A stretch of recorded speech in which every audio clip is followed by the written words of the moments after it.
si on reprend le point initial, la réirradiation, qu'est-ce que c'est? On va pas redétailler le schéma d'Andraschke qui s'applique bien à la situation du thorax, pour lequel on détaillera des cas cliniques soit de type 1 ou de type 2, en sachant qu'il y avait eu d'autres publications sur cette définition d'overlap dans la réirradiation thoracique. La réirradiation, on peut aussi la définir comme lorsque la dose cumulée à un organe à risque lors de la deuxième session dépasse la contrainte admise selon le modèle NTCP. Mais comme on l'a dit X fois aujourd'hui, il y a des définitions hétérogènes pour lesquelles en fait chaque cas est un peu différent. Donc on peut essayer d'avancer sur le chemin qui permet de jalonner le déroulement en pratique, qui permet de discuter de l'indication d'une réirradiation thoracique et de la valider. Et je voulais vraiment revenir sur les étapes du départ avec l'importance du staging initial et de la TEP, à la fois dans la maladie en place pulmonaire primitive pour confirmer le caractère local ou régional de la récidive, et aussi dans la maladie oligométastatique ou métastatique de métastase pulmonaire, pardon, où on a vraiment l'intérêt de confirmer que la maladie elle est contrôlée sur les autres organes ou sur le reste des cibles pulmonaires éventuellement. En bas à droite, vous voyez des courbes d'une série du MD Anderson, où on a donc la courbe de gauche, c'est le fait que en fait, repasser après une maladie de stade 1 en cas de maladie isolée, bah, ça fait globalement le même pronostic en termes de survie globale, alors que quand on a une atteinte ganglionnaire dite régionale, bien que les définitions soient un peu hétérogènes dans la littérature, on a quand même des survies globales qui sont moins bonnes. Donc le stade, avant de se lancer dans la réirradiation, est vraiment déterminant. Il faut aussi se poser la question de la biologie moléculaire et du statut PDL1, parce qu'on a aujourd'hui dans le poumon beaucoup d'alternatives thérapeutiques à proposer aux patients. Et on a des pipelines de décès précoces de molécules avec des anticorps antidrogues conjugués couplés à de la chimiothérapie qui se multiplient depuis les dernières années. Et donc, on a beaucoup d'alternatives thérapeutiques à proposer. Et la biopsie permet aussi de faire le diagnostic différentiel avec d'autres types de tumeurs, même au sein de la pathologie thoracique. On a des adénocarcinomes EGFR mutés qui se transforment en petites cellules dans l'avancée de la maladie. Donc il ne faut pas aller chercher à irradier un cancer à petites cellules si on ne l'a pas prouvé histologiquement. Et on a parfois des surprises effectivement sur des biopsies comme ça. Donc il faut probablement vraiment discuter de ces dossiers en RCP avant d'envisager une irradiation parce qu'elle est techniquement faisable en fait.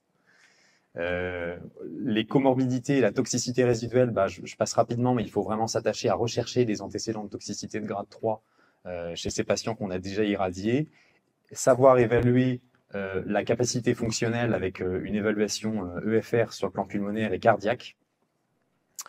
Les alternatives, on en reparlera, mais il y en a dans le cancer du poumon et dans les métastases aussi. Il faut toujours discuter la préférence en traitement systémique, comme Mélanie a insisté aussi sur la présentation ORL. On a la possibilité d'avoir des thérapies ciblées chez des personnes âgées qui sont parfois très bien tolérées si on rebiopsie et qu'on met en évidence une translocation ALK, mutation de l'EGFR ou d'autres altérations moléculaires ciblables.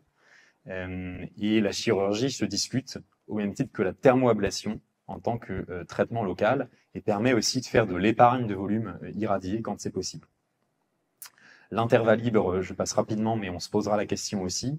L'évaluation du plan initial, on a quand même la possibilité aujourd'hui avec nos TPS de pouvoir calquer la dosimétrie antérieure sur le SCAD diagnostic même avant de planifier faire une planimétrie avec une nouvelle dosimétrie quand on voit le patient en consultation. Donc ça permet quand même de bien évaluer les choses sur les risques éventuels qu'on va prendre et ça va permettre aussi d'orienter la discussion avant de valider le process de réirradiation. Et puis ensuite, les modalités d'irradiation, on le détaillera un peu plus, l'évaluation de la sommation, quel type de fusion on utilise, quel est le degré d'overlap, et est-ce qu'on fait une somme en EQD2, sur quel organe, pourquoi, on y reviendra. Et enfin, plus anecdotique, la chimiothérapie, il y a quand même peu de données robustes. Globalement, ça augmente l'efficacité, mais avec une forte augmentation des toxicités de grade 3. Donc, une fois qu'on s'est posé toutes les questions, on avance dans la discussion autour de la balance bénéfice-risque, ce qu'on va pouvoir prendre avec le patient, et on valide, une fois qu'on a fait cette dosimétrie, la réirradiation. Et c'est pas fini, il faut probablement vraiment insister sur l'importance du suivi pendant le traitement et après, selon quelle modalité. On est probablement très mauvais pour dépister les toxicités pulmonaires et cardiaques, et c'est l'objet des projets notamment que que Loïc mène à l'Institut sur le développement d'un HDJ cœur-poumon qui va nous permettre aussi de suivre avec des meilleurs critères et dépister des toxicités qu'on ne sait pas voir en fait finalement aujourd'hui. Alors, rapidement, une petite méta-analyse, c'était juste pour vous montrer un peu vraiment la synthèse, on va dire, de la littérature dans le poumon, qui est finalement pas très fiable, comme beaucoup de littérature en irradiation, où c'est majoritairement des études rétrospectives, mais on voit bien là tous les scénarios qui existent dans le poumon, où on a en gros 2 modalités en primo-irradiation, mais 3 modalités de radiothérapie en réirradiation. La stéréo, bien sûr, qu'on va essayer de privilégier, on va le voir pourquoi. La radiothérapie 3D, et puis éventuellement discuter de la protonthérapie. Alors, on vous abordera pas ça dans les cas cliniques n'ayant pas l'expérience de la protonthérapie. Alors, globalement, en cas de réirradiation, quels résultats on obtient? On voit des résultats extrêmement variables. Cependant, on voit que la stéro permet probablement d'avoir un meilleur contrôle local, probablement parce qu'on donne une dose plus élevée, mais forcément, on a une sélection aussi des patients avec des plus petits volumes, avec probablement moins d'effets secondaires aussi que la radiothérapie normofractionnée. Alors, comme je vous l'ai dit, majoritairement des études rétrospectives, que des petits effectifs, on ne dépassait jamais 30 patients. La problématique de la définition de la rechute locale, est-ce que c'est basé sur l'imagerie, sur l'histologie? Est-ce qu'on est vraiment sur une réirradiation en plein champ de la même maladie? Ou est-ce qu'on a une nouvelle métastase ou une nouvelle lésion pulmonaire? Et les schémas d'irradiation, très variables d'une étude à l'autre. Et les doses cumulées qui ne sont pas toujours rapportées, ou alors rapportées en BED, en dose physique, en EQD2. Et pas toujours au PTV ou à tous les organes à risque. Alors on va aborder le premier un peu cas qu'on peut avoir dans la vraie vie, c'est la réirradiation en stéréo. Donc éventuellement, on a promis un premier cas clinique d'un patient atteint d'un cancer rectal avec des métastases pulmonaires.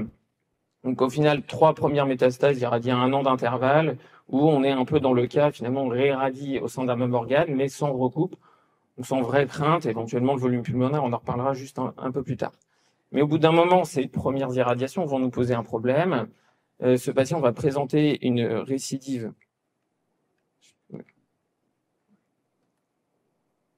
C'est pas grave. Une récidive finalement où on voit que probablement le nodule du lobe inférieur droit est en recoupe avec le nodule du lobe moyen. Première question, est-ce qu'on va utiliser un recalage plutôt rigide ou élastique dans ce cas-là? Et enfin, le cumul de doses doit être fait en dose physique ou en EQD2 ou en BED. Alors nous, qu'est-ce qu'on a fait? On a fait un recalage rigide en se basant bien sûr sur le scan de réirradiation. Et puis, on a fait un cumul de doses, alors ici en dose physique, puisqu'on a utilisé le même fractionnement pour la stéréo que le nodule du lobe inférieur droit, où on avait fait 4 x 12 heures. On avait au cœur une dose à 0,1 à 48 gray. Alors, je vous ai mis pour information en EQD2, mais on s'y était pas intéressé sur les autres organes parce qu'on n'avait rien de particulier. Alors la question qui se pose au niveau du cœur ou les autres organes à risque, est-ce qu'on doit utiliser un PRV? Puis au niveau du cœur, particularité, est-ce qu'on doit finalement s'intéresser au cœur ou aux différentes sous-structures cardiaques? Et enfin, est-ce qu'on doit utiliser finalement les mêmes contraintes de dose sur les différentes sous-structures? Alors, en termes de PRV, a priori, on est obligé d'en prendre un, à mon avis, peu importe le type de scanner qu'on va utiliser pour le contourage. On voit ici 2 à 3 mm. Bon, du 3D, je pense pas que ce soit trop fait en pratique. Il faudrait prendre un PRV encore plus important. Les différentes sous-structures, a priori, des profils de radiosensibilité différents. Et puis, on a surtout maintenant des logiciels de segmentation automatique qui nous permettent quand même de gagner énormément de temps sur le contourage des différentes sous-structures cardiaques, avec, on le voit sur la courbe de droite, enfin sur le graphique de droite, où on a finalement très peu de modifications qui sont faites sur ces différentes sous-structures. En vert foncé, c'était l'absence de correction, et en vert clair, des corrections modérées sans impact dosimétrique. Alors ensuite, est-ce qu'on peut accepter cette dosimétrie, ou est-ce qu'on doit discuter d'une alternative thérapeutique, chirurgie, radiofréquence ou traitement systémique? Alors, là, dans ce cas-là, on avait quand même discuté d'une alternative thérapeutique. Là, c'est les contraintes de dose en primo-irradiation. On était un peu au-delà au niveau du cœur. Et la radiofréquence était tout à fait faisable et donc a été réalisée. Donc, premier cas clinique, on n'a pas réirradié. L'histoire continue, et là en 2023, il fait une progression métastatique de la lésion lobaire inférieure gauche irradiée. cette fois-ci beaucoup plus volumineuse. On voit qu'elle a complètement grignoté le fiduciel qu'on avait mis en place pour la stratégie Getting au premier temps. Il a quand même 10 autres métastases pulmonaires qui sont stables. Et donc, j'ai fait chop.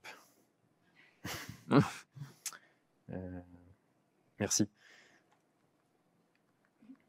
Donc, quelles sont les options thérapeutiques? Il a été discuté d'une chirurgie, mais devant la maladie avancée sur le reste, c'est un patient qui avait reçu X lignes antérieures sur le plan de son cancer rectal. La chirurgie n'a pas été retenue. Elle a aussi l'inconvénient d'avoir un impact fonctionnel majeur. Il ne faut pas dire qu'il n'y a que la radiothérapie qui entraîne des séquelles fonctionnelles sur le plan respiratoire. La thermoablation, elle avait été discutée aussi par les radiologues interventionnels de La Roche-sur-Yon à l'époque. Et la lésion faisant plus de 2 cm et proche du HIL, elle n'a pas été retenue. Le traitement systémique, il est quand même important, puisqu'en fait, même si ce patient, on a validé une réirradiation, il a quand même été biopsié et screené pour un essai qui lui a permis d'avoir justement accès à un traitement avec un anticorps antidrogue conjugué ciblant MET, parce qu'il exprimait, il était screenable pour cet essai, donc ça lui a aussi rendu service, puisque même après la réirradiation, il a pu être contrôlé, probablement grâce à ce traitement, avec une PFS de plus de 9 fois.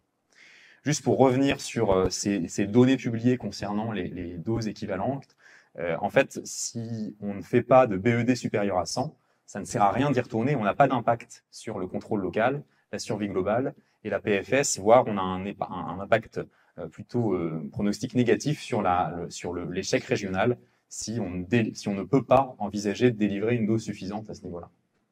Donc en pratique, à l'ICO, on fait un scanner de faisabilité qui permet d'étudier la mobilité respiratoire et de déterminer la stratégie de traitement soit en ITV, soit en Getting, ce qui était le cas chez ce patient. Et ensuite, un scanner de dosimétrie. Et on fait une dosimétrie sur e-plan. La fusion, elle a été faite sur un mode rigide, sur le CT0, qui était le plus proche anatomiquement en fonction de la localisation. On avait discuté avec Alexandra. Et il faut toujours se poser la question, dans ces cas de réirradiation thoracique, de l'objectif de la fusion. Est-ce qu'on veut voir la dose pulmonaire saine? Est-ce qu'on veut faire un point sur la zone de recoupe? Ici, on écrasait complètement la dosimétrie antérieure qui est en pointillé, donc on n'a pas fait de cumul OAR sur les poumons. C'était une irradiation de type 1. Et donc, on a validé cette dosimétrie. L'image de droite, c'est le scanner à 3 mois ou 6 mois, je ne sais plus. C'est intéressant de voir qu'il est en réponse partielle sur la cible qui a été irradiée, avec le même schéma de fractionnement en 8 fractions. Il avait une atélectasie d'aval, il a une élévation de la coupole à cause de cette atélectasie rétractile.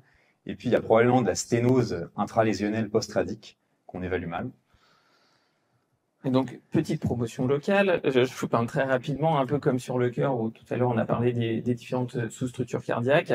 On pourrait finalement aussi essayer de s'intéresser à d'autres organes à risque et essayer non pas de les considérer comme éventuellement comme le poumon ici, fonctionnellement uniforme, mais essayer d'utiliser les nouvelles modalités d'imagerie fonctionnelle et essayer d'identifier ici, c'est donc une étude qu'on a menée à Brest, les différents, essayer de définir les volumes fonctionnels à partir donc de la table de perfusion. Donc on avait défini les plus petits volumes pulmonaires qui contenaient 90%, 70% et 50% de la fonction pulmonaire. Et peut-être que ça pourrait être intéressant chez ces patients irradiés à de multiples reprises de bénéficier de ce type de modalité d'imagerie pour essayer de mieux préserver les zones fonctionnelles, quitte à sacrifier des zones peu ou pas du tout fonctionnelles. Alors, deuxième, on va dire, scénario possible, c'est une réirradiation hors norme fractionnée. Alors, un peu particulier, en fait, ce patient, on a commencé par traiter en stéréo, patient de 82 ans, quelques antécédents, avec donc une biopsie de ce nodule, un ADK du lobe supérieur droit, PDL1 inférieur à 1%, et autrement point négatif, mais pourtant peu tabagique. Donc 48 grès en 4 fractions. Et puis, au scanner de réévaluation à 3 mois, apparition d'un nodule contralatéral du lobe supérieur gauche. On a quand même poussé à la biopsie pour essayer de trouver, quand même de prouver histologiquement que c'était bien un cancer et quel type histologique. Et en fait, on est tombé sur un petite cellule. On a fait, comme le disait Martin, un bilan d'extension à nouveau quand même très complet. On a fait TEP scanner et IRM cérébral pour confirmé donc le stade localisé. Bon, malheureusement, il avait des ganglions médiastino-hilaires. Question, c'est si on envisage la réirradiation, doit-on faire un cumul de doses cette fois-ci en dose physique ou on va, comme on le disait tout à l'heure, en EQD2 ou en BED? Et enfin, on va se poser la question ici, vu si on a des recoupes, doit-on faire une chimiothérapie concomitante, comme recommandé dans le petite cellule, ou est-ce que on va plutôt, pour éviter le risque d'effet secondaire, une chimiothérapie première, puis une radiothérapie séquentielle? Alors, on a pris le parti de faire une radiochimiothérapie concomitante, et puis de faire même un schéma légèrement hypofractionné chez ce patient de 82 ans. Alors, comment on a géré le cumul de doses? Là, cette fois-ci, on a fait donc à nouveau un recalage rigide, mais on a fait un EQD2. Donc, j'ai juste mis sur l'aorte, donc la dose à 0,1 cc, et puis on avait quand même regardé aussi avec un PRV de 3 mm, avec les incertitudes liées au recalage de l'image. On avait préféré s'assurer, donc on était à 88 gray. Les autres organarismes ne posaient pas de soucis particuliers. Donc, bon, une dosimétrie qu'on a validée. Alors juste un petit papier sur l'aorte, puisque c'était le seul organarisme qui est un petit peu concerné par cette réirradiation. Un papier au final où il y avait eu 2 tox de grade 5, je vais y revenir juste après, où il proposait quand même un critère, donc soit un cumul de doses en dose physique brute, et un critère composite qui prenait un compte en facteur d'oubli lié au temps. Donc, par curiosité, je l'ai calculé pour le cas clinique, on était à 75 degrés dans notre cas, puisqu'on avait 6 mois entre les 2 irradiations. Ces 2 toxicités dans ce papier, ce qui est intéressant, c'était donc les 2 patients avaient une dose à 1 cc de plus de 120 degrés si on cumulait en dose physique sans prendre en compte le temps, et en prenant en compte le temps, on était à une dose supérieure à 90 degrés. Et on voulait, il a été montré rapidement ce matin, ce tableau qui est quand même intéressant à mon sens, quand on doit cumuler les doses en EQD2, si on utilise des fractionnements différents, et notamment si on doit cumuler stéréo et normofractionnement, sur les différents organes à risque avec les alpha-bêta utilisés. À défaut d'être parfait, il a au moins le mérite d'exister. Par contre, il précise bien qu'il faut un intervalle de temps entre les 2 irradiations de au moins 6 mois, voire 12 mois. Alors ensuite, l'autre question, c'était est-ce qu'on doit faire de la chimiothérapie concomitante?